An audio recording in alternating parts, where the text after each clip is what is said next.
E aí, pessoal? Chegou a hora de falar de direito penal.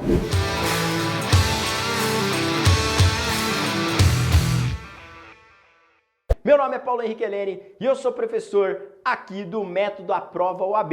E nesse nosso super encontro aqui, nós vamos discutir, nós vamos revisar. Se você não aprendeu, você vai aprender alguns dos pontos mais importantes para você conseguir acertar todas as questões de direito penal. Então vamos juntos? Vamos lá, que eu quero começar trabalhando com você um assunto aqui na tela que é muito importante, que o examinador da OAB é apaixonado. O tema é omissão. Omissão, galera. Gente, omissão tá dentro do tópico que a gente estuda dentro de teoria do crime, do que a gente trabalha que denomina-se de conduta. E aí, na conduta, nós sabemos, né, que tradicionalmente elencam-se como formas de conduta tanto a ação como a omissão. Você tem que lembrar que os crimes praticados mediante uma ação, então, quando você tem um comportamento positivo, né, matar, subtrair, esses crimes praticados mediante uma ação são denominados de crimes comissivos. Enquanto os crimes praticados mediante uma omissão, ou seja, uma abstenção de comportamento, nós chamamos eles de crimes omissivos. Professor, isso não vai cair na prova da OAB, né? Perguntar que crime praticado mediante omissão é chamado de crime omissivo. É claro que não. O que vai cair são as espécies de omissão. Você tem a omissão própria ou pura e a omissão imprópria ou impura. Nós vamos ser diretos. O que é a omissão própria? Gente, omissão própria é aquela que você já sabia antes mesmo de fazer a faculdade de Direito, que é a ideia de você deixar de fazer algo. É o que representa lá o artigo 135 do Código Penal, por exemplo. Nós temos lá a omissão de socorro. Você deixa de prestar o socorro. Você desobedece um mandamento normativo. Então a norma manda que você vá lá e preste socorro. Você desobedeceu, você deixou de fazer algo. Omissão própria, omissão pura. Legal. Agora, eu quero mais atenção sua ao aspecto da omissão imprópria. Porque na omissão imprópria, a situação é diferente. Aqui o agente, ele pode e deve agir. Só que o dever dele é um dever jurídico de ação. Ou seja, ele tem que agir. Só que naquela peculiaridade, naquela situação, no case narrado na questão, por exemplo, no enunciado da OAB, ele vai se abster. Ele não vai praticar aquela conduta que ele deveria ter praticado. Gente, essa pessoa, quando a gente trabalha com a omissão imprópria, ela tem um nome. A gente chama essa pessoa, o protagonista então da nossa história, do case, do exercício, vai ser o garante ou garantidor, que é a pessoa que possui o dever especial de ação. Beleza? Então, aqui eu quero destacar para você esse ponto no que toca ao crime omissivo impróprio, ou também conhecido como comissivo por omissão.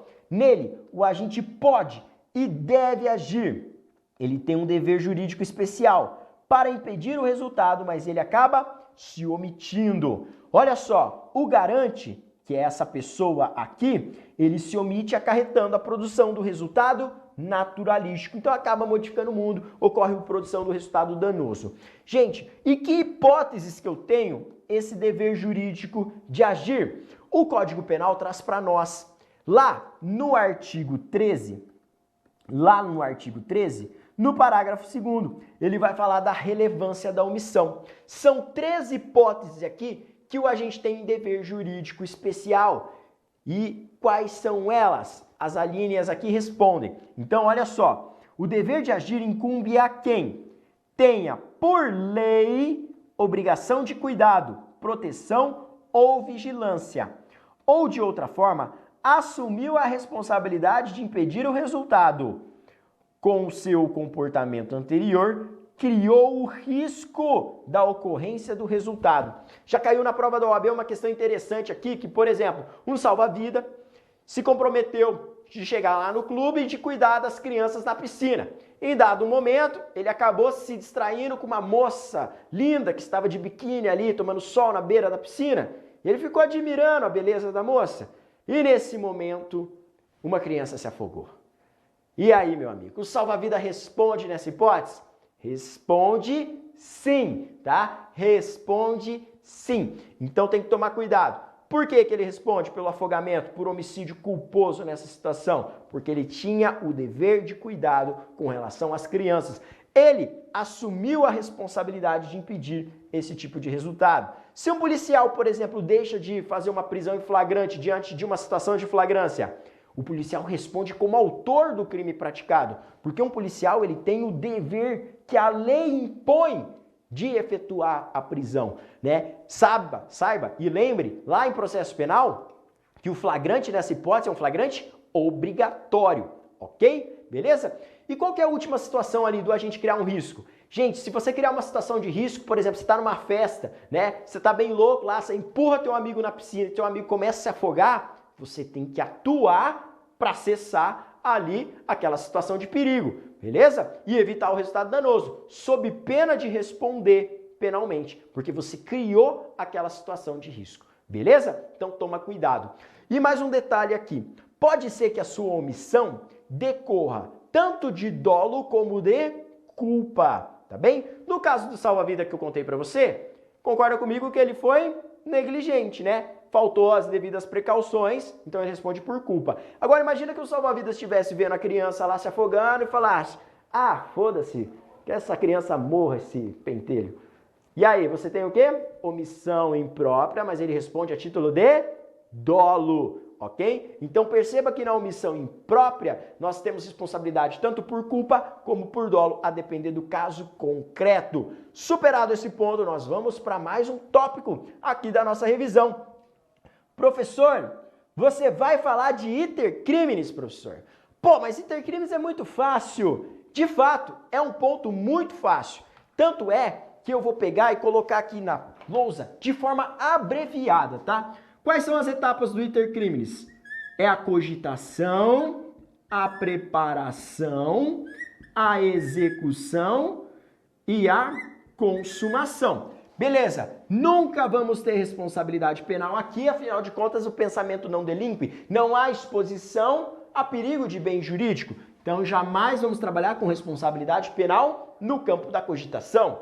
A preparação é punível? Ela é punível desde que o ato preparatório por si só ele constitua um crime autônomo. Beleza. Professor, ingressei na execução, comecei a realizar o verbo do tipo penal, ou de acordo para o STJ, né? O STJ fala que às vezes você não precisa realizar o verbo do tipo penal, mas se você já expor a perigo bem jurídico, você já tem aqui um ato executório. E aí pode ser que você, esgotando a execução, você integralize todos os elementos da figura típica, e aí você alcança a consumação.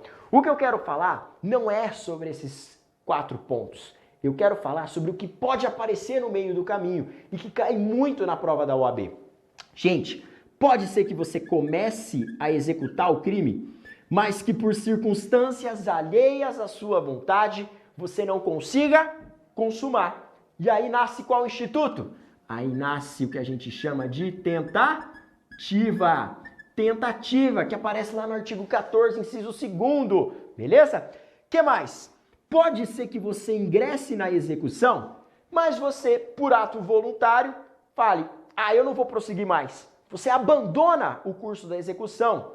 E aí o que acontece aqui? Gente, entra o instituto que nós denominamos de desistência voluntária. Beleza? Pode ser ainda que aconteça outra coisa aqui dentro da execução e antes da consumação. Pode ser que o agente ele tenha esgotado os atos executórios, se arrependa e atue de modo a evitar a produção do resultado.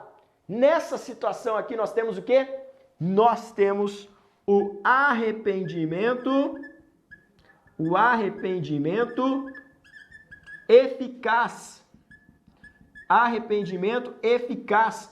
Outro instituto muito importante aqui dentro do desdobramento do iter criminis.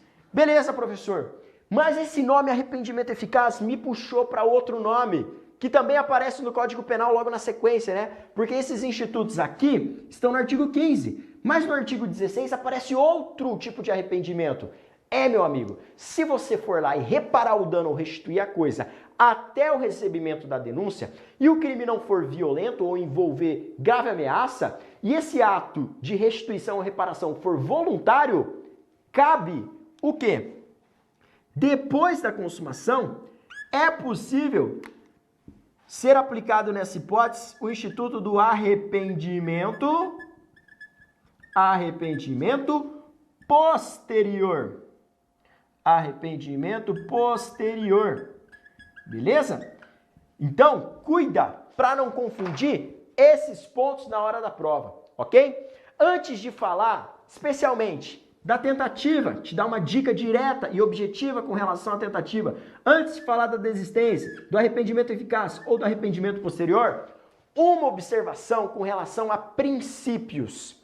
Gente, tem um princípio que já caiu, mas faz muito tempo no exame de ordem, tá? E pode ser que o examinador busque lá na memória dele e fale, vou fazer uma questão sobre o princípio da consunção. O que é o princípio da consunção e o que com o princípio da consunção tem a ver com isso aqui tudo? Olha só. Gente, princípio da consunção vai falar para nós, dentro de uma das variações dele, o seguinte, que o crime meio é absorvido pelo crime fim. Então, por exemplo, nessa situação narrada aqui para você, olha só o que a gente tem. O agente, com a intenção de matar a vítima, cogitou então ponderou os prós e contras, teve a ideia de praticar o crime. Ele vai lá adquirir um revólver e se posta de emboscada à sua espera. Atos preparatórios. Atirando contra ela, contra a vítima, execução. E produzindo o resultado morte, consumação. Gente, o cara foi lá e adquiriu um revólver. Pergunto para você, nessa situação aqui narrada no exemplo, ele responde por homicídio apenas? Ou ele responde por homicídio mais porte ilegal de arma de fogo? Resposta, ele responde somente pelo homicídio. Professor, por que ele só responde pelo homicídio? Princípio da consunção. O crime meio porte é absorvido pelo crime mais gravoso, que é o crime fim. Ok. E o que isso tem a ver com o iter criminis? Galera, olha aqui. Se você tiver uma situação de um crime que seja ato preparatório para outro crime mais grave que você pretenda consumar, esse crime mais grave, ele absorve o crime menor. Por isso que o fato do agente portar arma de fogo ali é absorvido pelo homicídio, porque o porte de arma é ato preparatório para o homicídio, que é o crime mais grave, ok? Então essa aqui é a lógica do princípio da consunção e tem tudo a ver com o iter criminis, né? Eu já vi, tem um autor aí que coloca no manual dele, bem famoso inclusive, mas é escroto pra caramba. Talvez você tenha ouvido essa expressão na faculdade ou em outro lugar. Professor, consunção é o peixinho grande que come o peixinho pequeno. Pô, isso aí você tá de brincadeira comigo, né? Você tá de sacanagem, você tá banalizando o direito penal. Gente, direito penal não é isso aí não, né? Direito penal é faca na caveira, não é peixinho grande comendo peixinho pequeno, né? Isso aí é escroto. Gente, olha só, toda vez que um crime for ato preparatório para outro mais gravoso, esse crime meio, ele é absorvido. Pegou essa dica? Então, o princípio da consunção, palpite aí para cair na prova de domingo. Agora vamos falar aqui de tentativa, rapidamente. Gente, quais são os elementos do crime tentado? Quais são os elementos do crime tentado? Logicamente, temos que ter início da execução. Começou a executar, beleza? Antes disso, a gente só trabalha com a punição de ato preparatório se o ato preparatório por si só for um crime, né? Exemplo de ato preparatório que é punido, você encontra lá na lei antiterrorismo, né? Então, por exemplo, estou adquirindo armamento para praticar um atentado terrorista, explosivos, isso aí por si só já cabe punição, beleza? Agora, acompanha aqui comigo. Você tem uma não consumação por circunstâncias alheias à vontade do agente.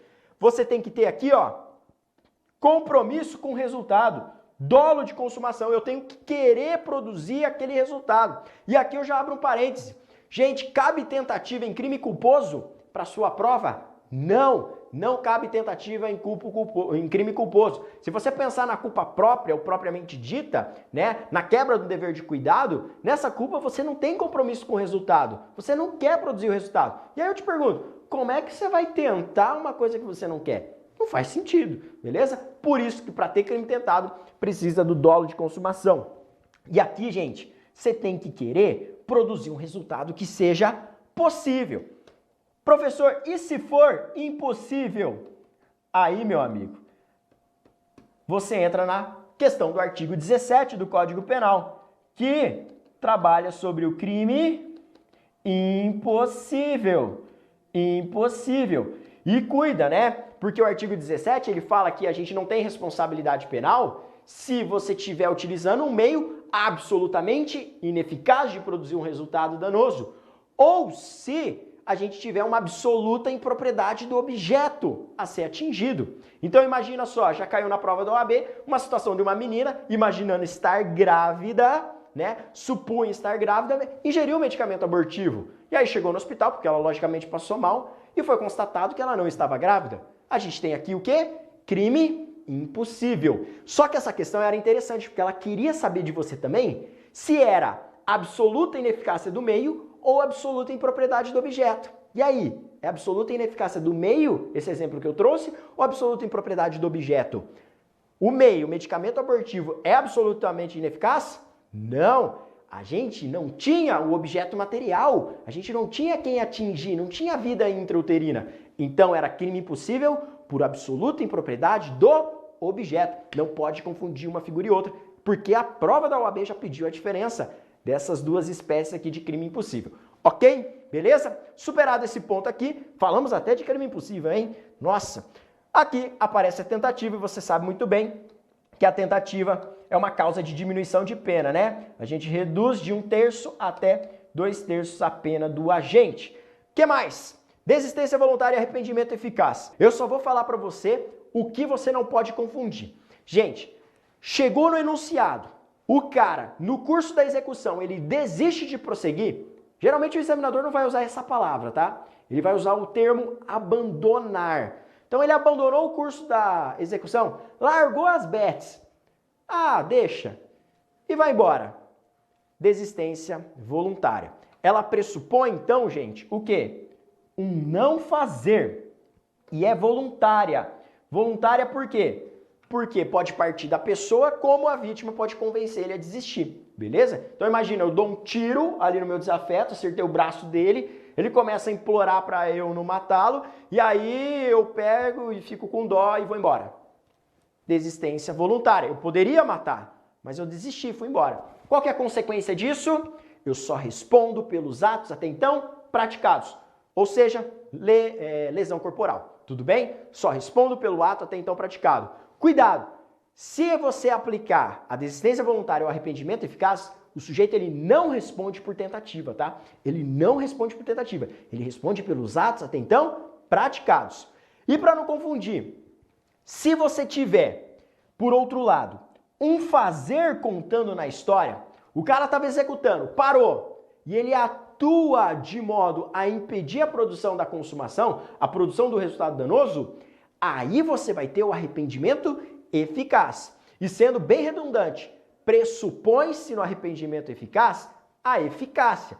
Tem que agir e evitar a produção do resultado. Exemplo, né? A mulher que está brava com o marido resolve envenenar. Coloca o veneno na comida dele, o cara come, começa a passar mal, e aí depois ela, arrependida, dá um antídoto para ele. Se o antídoto não funcionar e ele morrer, ela responde por homicídio. Agora, se o antídoto funcionar, aí a gente aplica o arrependimento eficaz, beleza? Ela só responde pelos atos até então praticados. Muito bem, beleza? Então não confunda uma hipótese e outra, porque o examinador da FGV ele gosta de trabalhar com esses dois casos, ok? Beleza, superado isso aqui, gente, superado isso aqui, que se encontra lá no artigo 15 e a consequência está aqui, eu quero falar para você sobre o arrependimento posterior. E cuida, porque arrependimento posterior só cabe se eu tiver um crime cometido sem violência ou grave ameaça à pessoa. Não cabe em furto, ou melhor, não cabe em roubo, não cabe em homicídio, não cabe, em latrocínio, não cabe em crime violento, tá bem? Não cabe arrependimento posterior se tiver grave ameaça, beleza? O que mais? Olha só, tem que ter a reparação do dano ou a restituição da coisa, ok? Por ato voluntário do agente. Perceba que a lei ela não impõe que seja um ato espontâneo, que parta do agente aqui. Pode ser que um terceiro o convença. Já vi questões falando assim, ó, por exemplo, que o fulano foi lá e subtraiu uma televisão da casa da vítima. Chegou em casa com a TV na mão, o pai deu uma bronca e falou, vai lá e devolve a TV. O cara voltou lá e devolveu a televisão. Arrependimento posterior, tá bem? Arrependimento posterior, porque a lei não exige aqui a espontaneidade, que parta necessariamente do agente infrator. Pode ser que um terceiro o convença a reparar o dano ou restituir a coisa. Agora, cuida, porque tem um momento temporal. Gente, tem que ser até o recebimento da denúncia, tá? Até o recebimento da denúncia. Se o examinador quiser passar uma rasteira em você, ele vai mudar por oferecimento da denúncia. E aí, meu amigo, vai estar errado, beleza? Vai estar errado. Recebimento é o que a lei fala. Dica para você. Primeira dica. Recebimento. Até aqui cabe arrependimento posterior. E se, professor, eu reparar entre o recebimento e a sentença, cabe algum benefício? Cabe. Aí você vai ter uma atenuante de pena, beleza? Então, até o recebimento é arrependimento posterior.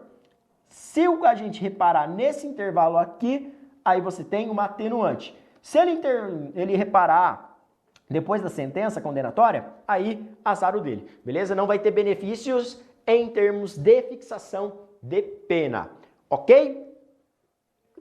Ok. Agora uma dica, e essa tem que cuidar, porque é jurisprudência. E se por um acaso a gente estiver falando de crimes tributários? E se a gente estiver falando de crimes tributários? Se eu vou lá e pago o montante que eu soneguei para o Estado? Gente, para o STJ, isso pode cair na prova. Se você vai lá e quita um montante devido, a qualquer momento extingue a punibilidade. Professor, estou sendo investigado pelo crime tributário, paguei, extingue a punibilidade.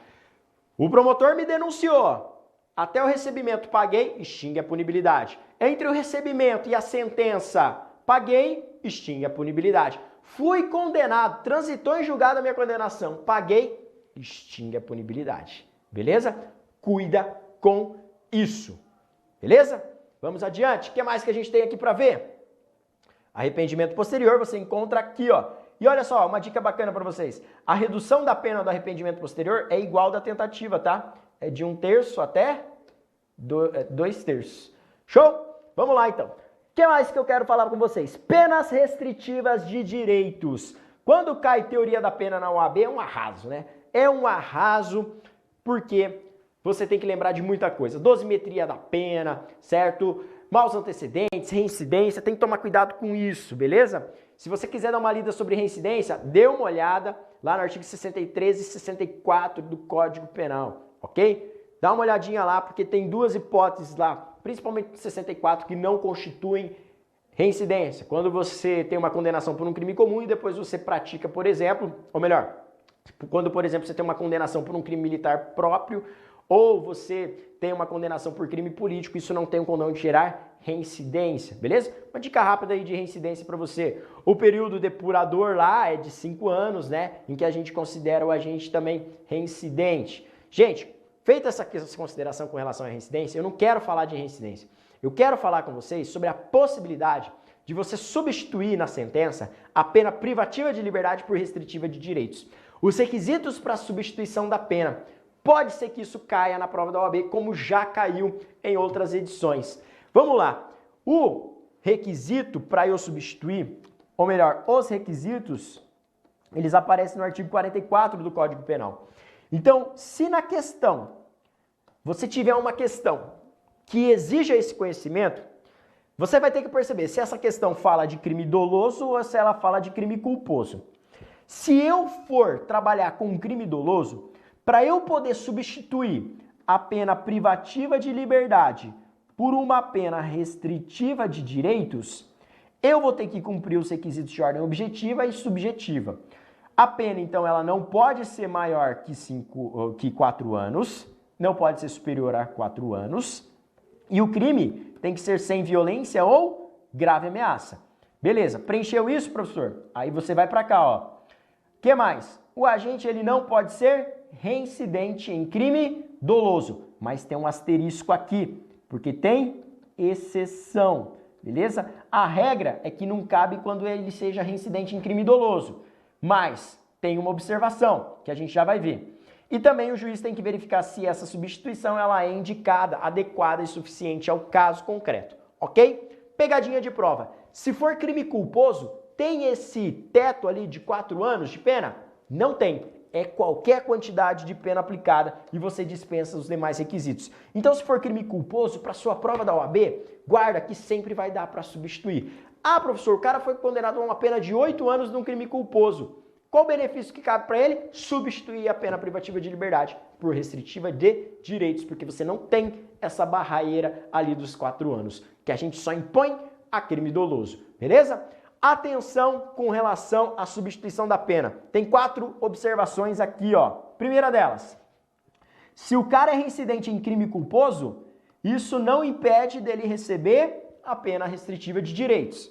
Segunda observação, e aí essa é relacionada àquele asterisco que está previsto aqui, ó. Beleza? Olha só, mesmo sendo reincidente em crime doloso, o parágrafo 3º, lá do artigo 44, ele fala para nós que o juiz poderá aplicar a substituição, desde que, em face de condenação anterior, a medida seja socialmente recomendável e a reincidência, aí cuidado, não se tenha operado em virtude da prática do mesmo crime. Nós só temos uma hipótese de vedação absoluta à substituição no caso do reincidente. Quando esse cara for reincidente específico, aí não dá para substituir em hipótese alguma, beleza? Mesmo que ele for reincidente em crime doloso, aí o juiz ele pode flexibilizar no caso concreto. Mas se ele for reincidente específico, então se ele foi condenado por um furto e agora foi condenado por outro furto, aí não dá, porque daí você tem uma reincidência em virtude da prática do mesmo crime, beleza? O que mais que eu tenho aqui, ó? Olha só que interessante isso aqui que aparece na lei. Na condenação igual ou inferior a 1 ano, a substituição pode ser feita por multa ou por uma pena restritiva de direitos, beleza? Então, se for menor ou igual a 1 ano, ou eu substituo por multa ou por uma pena restritiva de direitos. Agora, se ela for maior que 1 ano, eu posso colocar uma pena restritiva de direitos mais a multa ou 2 restritivas, que é mais comum, beleza? Cuida com esse detalhe aqui. Maravilha? Tudo bem? E para a gente fechar com chave de ouro, concurso de crimes. Mas com relação ao concurso de crimes, só comentando aqui com vocês. Concurso de crimes, artigo 69, 70 e 71 do Código Penal, né? Concurso material, formal e crime continuado. Gente, guarda o seguinte, concurso material, o M do material, lembra que é de mais de uma conduta. Então se o cara vai lá, mata e depois oculta o cadáver, mais de uma conduta. Concurso de crimes porque eu tenho vários crimes, não é? Como resultado final, essa regra do concurso de crime serve para quê? Serve para somar as penas, né? Então eu tenho concurso material, eu vou somar as penas. Pratiquei um homicídio e a ocultação, eu vou lá e somo as penas. Pratiquei uma associação para o tráfico de drogas e um tráfico de drogas, 2 condutas. Condeno por tráfico, condeno pela associação e no final eu somo as penas. Facílimo, né? Facílimo. O bicho pega aqui, ó, no concurso formal. Porque no concurso formal eu tenho uma única conduta. É uma ação ou uma omissão que vai gerar 2 ou mais crimes. Professor, então eu tenho uma única ação que gera 2 ou mais crimes. Beleza. Eu não quero que você guarde só isso. Eu quero que você guarde as espécies, tá? Porque tem que tomar cuidado. Porque esse concurso formal ele pode ser próprio ou ele pode ser impróprio. E aqui você precisa ter uma atenção especial com relação a um detalhe. Gente, se o concurso é próprio, ou seja, você não tinha a intenção de praticar todos aqueles resultados, então, por exemplo, você estava dirigindo seu carro, e aí você estava dirigindo em alta velocidade, perdeu o controle do seu carro, e aí você capotou seu carro, só que no capote o carro foi projetado para cima de 3 pedestres, e você bateu nessas 3 pessoas e matou as 3 pessoas. Você queria matar as 3 pessoas? Não, mas com uma única conduta imprudente você provocou 3 homicídios. Nesse caso, eu vou aplicar a regra de concurso formal próprio. E aí a gente invoca o sistema da exasperação, beleza? Eu pego a pena de um único crime e acrescento uma fração prevista lá no artigo 70 do Código Penal, né? Então eu aumento ali de 1/6 até metade. Ok. Agora, se eu tiver diante de concurso formal impróprio, eu vou ter o quê? Diante de concurso formal impróprio, você vai ter uma situação em que o agente ele deseja produzir todos aqueles resultados. A lei chama isso de desígnios autônomos. Leia-se, múltiplas vontades. Leia-se ainda, né? Traduzindo de novo. Gente, se ele tem dolo de produzir todos aqueles resultados mediante uma única conduta, é a regra de concurso formal impróprio, tudo bem? Gente, cuidado aqui, por quê? Se você tiver então a situação de concurso formal impróprio, então imagina, eu quero, certo, matar a minha namorada que está conversando com um rapaz na frente da casa dela. Eu vejo os dois lá, o casalzinho lá, né, tá trocando carícias. Eu falo, agora que eu vou atropelar esses dois vagabundos. Pego o carro e jogo em cima dos dois. Aqui eu tenho o propósito de aniquilar as duas pessoas mediante um único ato, né? Então, eu tenho aqui a regra de concurso formal impróprio. Nessa situação, você é condenado pelos homicídios e no final eu somo as penas. Porque no concurso formal impróprio, a gente adota a regra do cúmulo material. Soma-se as penas, não é a exasperação, beleza? Agora, pegadinha da OAB que você tem que cuidar, pegadinha clássica. Se por um acaso você estiver trabalhando com a regra da exasperação no concurso formal próprio, e se por um acaso a exasperação ficar pior do que você somar as penas, você vai somar as penas, porque isso aparece no parágrafo único do artigo 70, tá bem? E cuidado então com isso, porque diz o parágrafo único do artigo 70 que a pena ela deve ser somada se a exasperação for pior. Aqui, conforme eu anotei para vocês, olha só, se o sistema da exasperação, então, é aquele que eu pego a pena mais alta, né? E aí eu acrescento a uma fração que varia de 1/6 até metade. Isso aqui é um benefício. Isso aqui é um benefício. Beleza? Esse é o sistema da exasperação. Mas se por um acaso você tiver uma situação em que a exasperação fique pior do que simplesmente você somar, aí você adota o critério do cúmulo material. Imagina que o cara provocou, o cara deu um tiro, pá, deu um tiro. Acertou uma pessoa e ainda acertou o pé de outra pessoa lá. Então provocou um homicídio e provocou uma lesão corporal. Se esse cara, então, tem aqui a situação de concurso formal próprio, porque ele só queria acertar o cara que ele matou, mas a bala atravessou o corpo, acertou outra pessoa. Beleza. Nessa situação aqui, imagina que a gente condena esse cara. Pelo homicídio, ele toma uma pena de 12 anos. Beleza. Com relação à lesão corporal, ele toma uma pena de 2 meses. 2 meses, porque a pena da lesão corporal é muito pequenininha. Se eu fizer a exasperação, o que eu vou fazer? Eu vou pegar 12 anos e vou somar a 1/6 de 12 anos.